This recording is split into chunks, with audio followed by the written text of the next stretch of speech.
Pendant ce temps-là, en Gambie, alors que le président sortant Yahya Jammeh est pressé de toutes parts de quitter le pouvoir après sa défaite à la présidentielle du 1er décembre, le chef d'état-major de l'armée, le général Ousmane Badji, lui clame son soutien. Un soutien qui intervient par ailleurs alors que l'option d'une intervention militaire brandie par la CEDEAO est toujours sur la table. Dans un message de vœux adressé à Yahya Jammeh et publié par le journal gambien, le général Badji lui exprime la loyauté indéfectible des forces armées gambiennes. On apprend que l'ambassade des États-Unis en Gambie aurait déjà conseillé aux citoyens américains de quitter le pays. Pendant ce temps-là, je commence à regretter Wade, aurait affirmé le maire de Dakar Khalifa Sall lors d'une émission diffusée par une télévision de la place. D'après le maire socialiste, lors du magistère d'Abdoulaye Wade, il savait à quoi s'en tenir, faisant allusion au projet de la mairie de Dakar. En effet, lorsqu'on arrivait à convaincre l'ancien président de la République, il vous laissait travailler, alors qu'avec le régime de Macky Sall, les choses sont autrement, car depuis 2012, aucun des projets structurants de la mairie n'a émergé. Le pouvoir en place aurait tout bloqué, selon Khalifa Sall. Pendant ce temps-là, en Côte d'Ivoire, des soldats insurgés ont bloqué vendredi 6 janvier l'accès de 5 villes du pays: Douala, Daoukro, Korogo, Odjene et Bouaké. Ils revendiquent des hausses de salaire, des primes et de meilleures conditions de logement et d'avancement.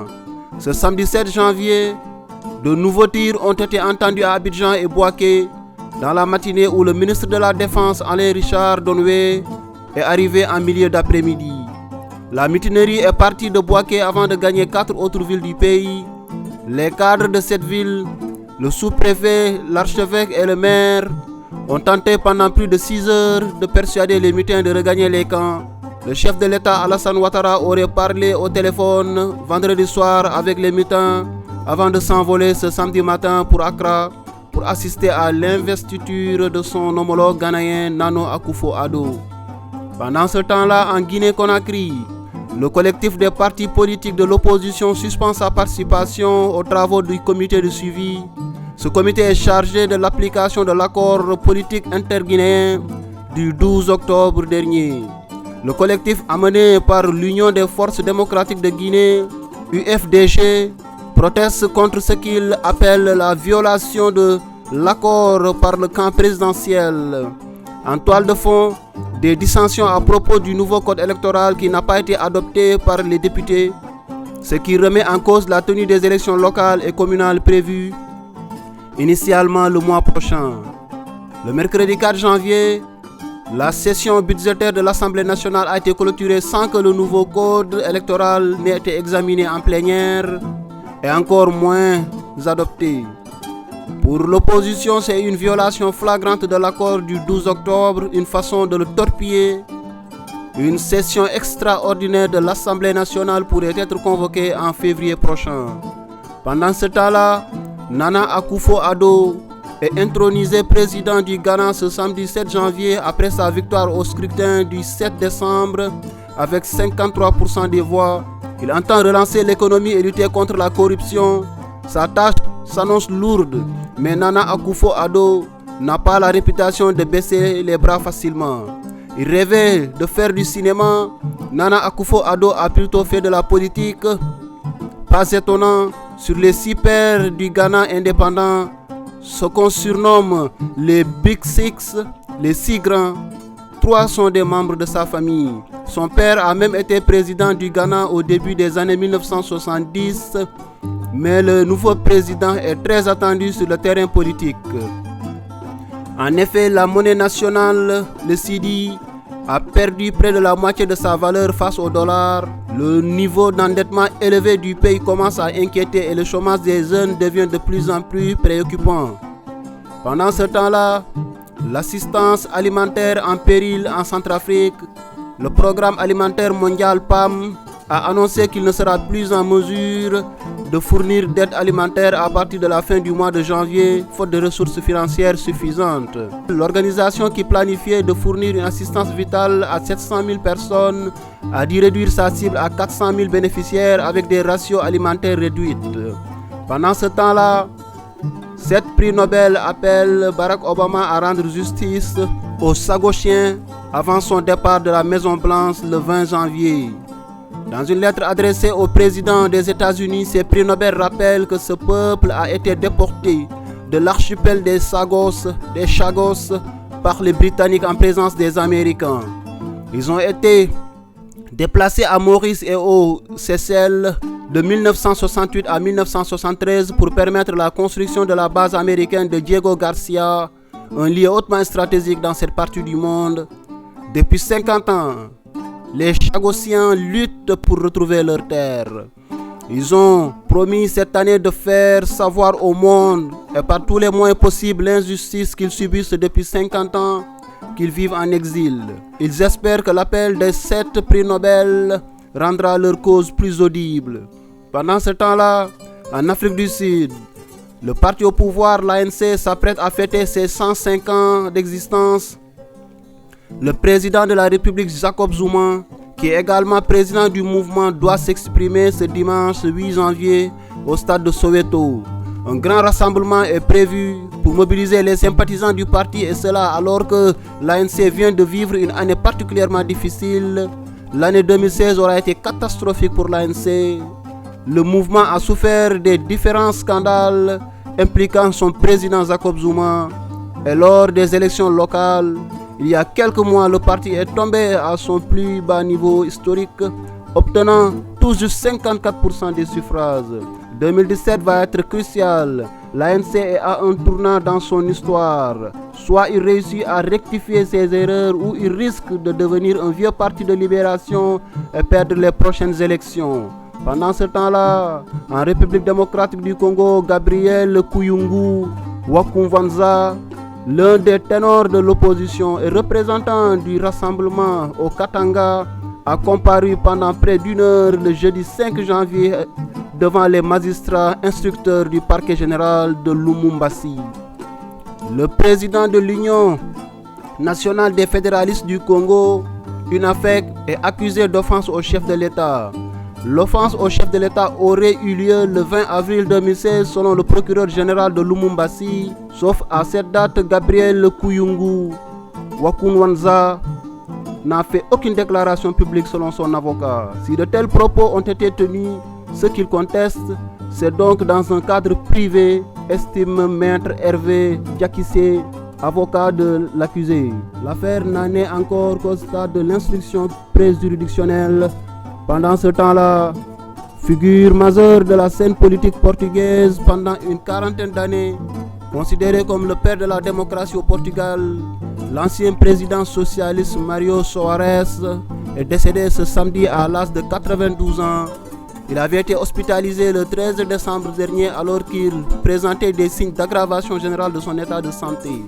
Pendant ce temps-là, pour la première fois, s'est ouvert le 2 janvier à Paris le procès d'un vice-président en exercice d'un pays africain sur des soupçons de grande corruption internationale renvoyé au mois de juin prochain. Ce procès sans précédent dans le cadre de l'enquête dite des biens mal acquis en France concerne un haut dignitaire de Guinée équatoriale, Théodorin Nguema Obiang, fils de l'actuel président de cette République d'Afrique centrale. Pendant ce temps-là au Maroc, les écoles turques proches du réseau Gülen sommaient de fermer leurs portes. La Turquie a dû faire face à une tentative de coup d'État en juillet 2016 et depuis on assiste à un grand ménage des autorités dans tous les rangs de la société. Ce putsch raté a été attribué par Ankara au réseau du prédicateur turc Fethullah Gülen installé aux États-Unis. Un réseau qui dispose d'écoles au Maroc, où le ministère de l'Intérieur a annoncé qu'il donnait un mois à ces écoles pour fermer leurs portes. Pendant ce temps-là, les services de renseignement américains viennent de rendre public un rapport expurgé de 25 pages sur l'ingérence présumée russe dans l'élection du 4 novembre 2016. Il est évidemment non moins complet que celui qu'ils ont remis il y a quelques jours au président Obama et aux membres des commissions du renseignement des deux chambres du Congrès et qu'ils ont présenté vendredi 6 janvier 2017 à Donald Trump.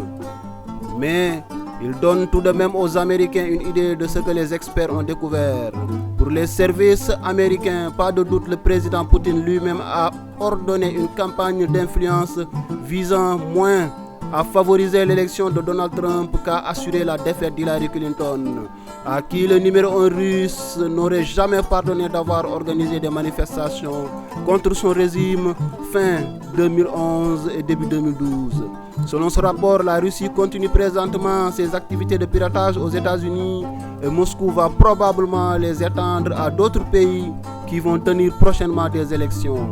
Mais dans un communiqué, Donald Trump continue de refuser d'accepter le réquisitoire anti-russe élaboré par les spécialistes. Minimisant le rôle de Moscou, le président élu dit ceci, je cite, « C'est peut-être aussi bien l'œuvre de la Chine, d'autres pays ou des groupes extérieurs. » Donald Trump promet toutefois de mettre en place un plan anti-piratage.